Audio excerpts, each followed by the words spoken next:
Brendan Fraser as an Oscar winner? Let's talk about that. What's going on, everyone? Welcome to Movie Emporium's movie review of The Whale, the newest film from director Darren Aronofsky. Okay, so The Whale is a screenplay adaptation of a stage play. It stars Brendan Fraser as a 600-pound obese man who's a teacher online who is basically coming to the end of his life. He has congestive heart failure. He has a friend slash nurse played by Chau, who plays Liz.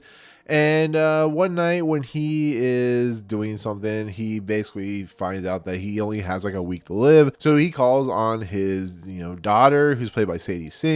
And he basically, this story is looking back on your life because he once had a boyfriend. He left his wife for his boyfriend and his daughter. He wants to reconnect, and he wants to kind of put as, what he believes is the white whale, the big whale situation, and to rest with his daughter by helping her, telling her he's going to give her money and stuff like that.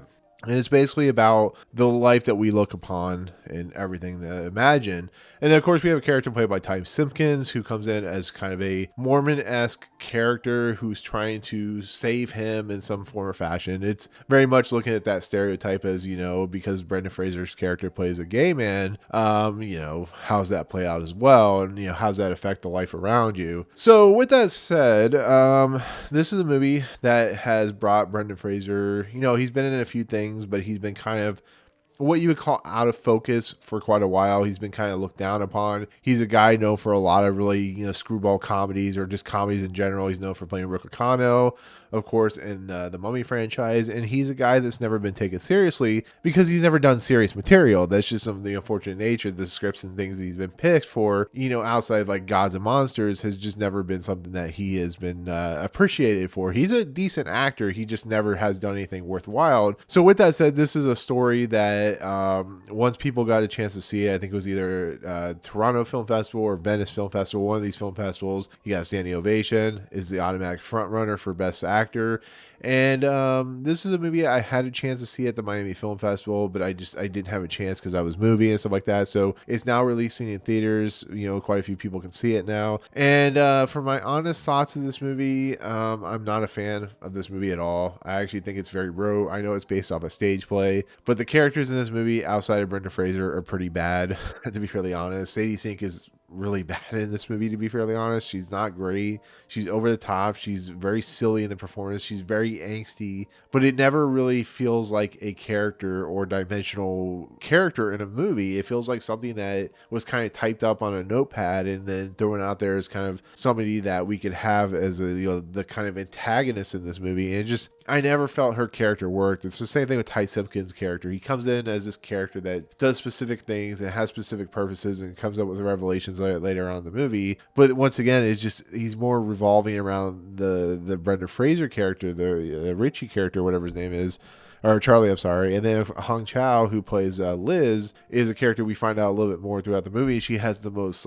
depth, but once again, it's just another character that kind of revolves around this character. It's kind of the overarching narrative of who this, I think it's Charlie or something like that, who Brendan Fraser plays. To be fairly honest, I just felt the movie was lacking. It's another Darren Aronofsky movie where he delves into these stories of these very downtrodden, very depressed, very broken individuals, and sometimes it works. It works here with Brendan Fraser's character because he's really good. He's an Oscar-worthy contender, but it's also like The Wrestler with Mickey Rourke, or with the characters that were in that, or anything that Darren Aronofsky is known for doing. Brendan Fraser feels like he's outpacing everyone in this movie, and there's points where you are not focused on Brendan Fraser's character, and it really shows. It's really kind of dramatic, and there's stuff between Simpkins' character and Sadie Sink's character which feel very just out of place, and just everything about this movie feels the worst tendencies of Darren Aronofsky in a lot of respects. It's the same thing as the problems I had with Mother.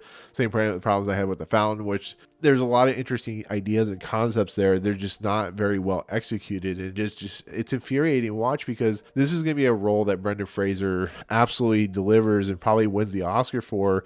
And I'm truly happy for him. But I feel like that Brendan Fraser just deserves a lot better than some of the movies he's been put in. I think this is a role that he was able to take and kind of lead off of what Darren Aronofsky was presenting. There are even points in this movie with Brendan Fraser's character where it almost feels like you're trying to instill some kind of weird, I want to call emotional resonance with him, but it almost doesn't feel correct. It doesn't feel right. As a person myself, if you know me, I'm also a guy that deals with obesity and like being overweight. And I think sometimes the tropes feel a little out of place with Brendan Fraser's character. Yes, he's like a 600-pound man, but you could tell that it just sometimes, when you're in that place like I am, being obese or something like that, it feels a little wonky in a lot of respects, to be fairly honest. But when you get to like the ending of this movie, it's just another very Darren Aronofsky thing where he is very he has an ending. You kind of go where you kind of understand where he's going with the symbolism and stuff like that. But it is kind of just like, it just kind of ends. It just ends in this weird moment, this weird status. And it's the same problems that happens in every single one of his movies. And I don't know. It's just maybe the Darren Aronofsky he doesn't click with me sometimes. I think he's a very interesting, very different director in a lot of things, between Requiem for a Dream and Pi. And like I said, some of the things he's done before in the past, but I really didn't like this movie. I just felt that like the idea of like this man and like the what he's trying to go for, what Darren Aronofsky's trying to go for, with just the nastiness of humanity and the nature of like how we act and the things we do and the things we say and how we do one thing and convert our lives and how that affects another portion. And then like, there are moments in here where like people see the Brendan Fraser character and exactly how they're going to react. I don't know. This is probably going to go one of my worst of the year list, because I just did not like this movie. I did not like the performances outside of Brendan Fraser. I think in the end, this movie will be an Oscar darling, but I think it'll be mostly focused on how good Brendan Fraser is in this movie. It just shows the talent of what he has and what he has the ability to do, which not a lot of people are giving him credit for. And even myself, I love Airheads. I love, Blast from the Past. I love the Mummy movies, but they're not what you would call high quality acting ability.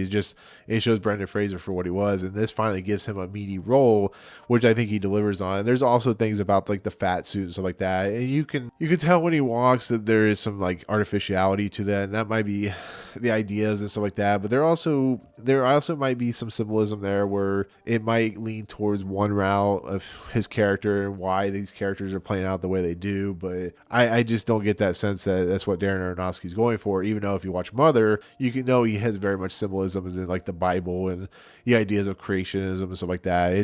I don't know. There's a lot going on there. You could do a whole probably study on this movie, just trying to figure out what the problem is. But with that said, that is going to kind of where I'm going to leave it. Matthew Lebatique's cinematography is really good. It is like a square frame movie, so it's like a 4:3 picture, which means there's black bars on the sides, which is kind of interesting. And one more thing, the music, I don't know what's going on with it. I almost felt like Trent Reznor and Atticus Ross were doing the music, but in the end, I didn't like this movie. I really did. And I think, once again, it's one of the worst films I've seen this year. Whether it be in my top 10, I don't know. That's just how I honestly feel. But Brendan Fraser is definitely great in this movie, definitely Oscar worthy. I think his performance definitely stands out. It just stands out against some really bad performances. Not saying Sadie Sink's a terrible actress. I just think she was just put in a weird space with this movie. So anyways, with that said, that is going to be my take on The Whale, the new Darren Aronofsky film. Thank you so much for watching. Comments below if you see this film, what do you think overall? If you like the film, perfectly all right. Let me know why you liked it. If you didn't like it, tell me that as well. But with that said, thank you so much. If you like what you see on this channel, hit the subscribe button to join Movie Emporium. Hit that notification bell at the top to find what's coming next. If you like the video, awesome. Hit that like button, and we'll see you guys on the next video. Peace out.